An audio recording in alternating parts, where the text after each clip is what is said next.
how do we look at data therefore? So for us, when we look at data, the applications of data are threefold. One is either you use it to understand your customer better, you use it to understand your competition better, or you use it to understand yourself better.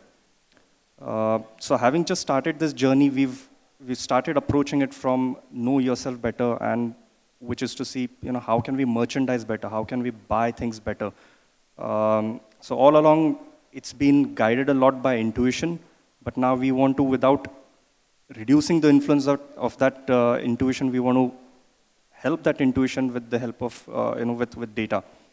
So we are looking at it from that point of view right now. So, how do we find out what are the products that are selling? So we have 300 plus stores across India.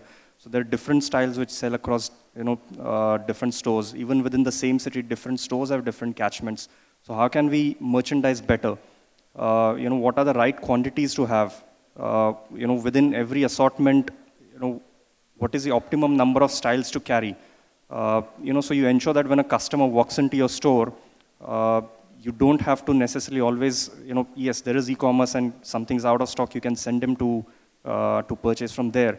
But the joy of, coming to a store, finding that product and walking out with it is something different. So our entire focus is on, how do we get the customer to, experience that.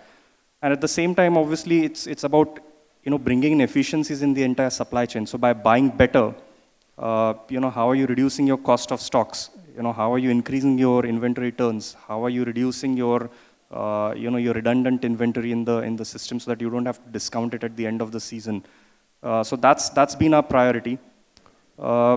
On the second part, which is e-commerce, obviously it's helping in a big way because just by being brick and mortar and offering loyalty programs, I think all that gives you is a demographic information about the customer. But by being online, being omni-channel, which is a journey that we've started, I think it helps us to understand our customer better, as we believe that customers display different behaviors across different channels. So that's something, I think that's going to be a much longer journey. But for us, the priority from a here and now point of view is better merchandise and the right kind of stocks across the system.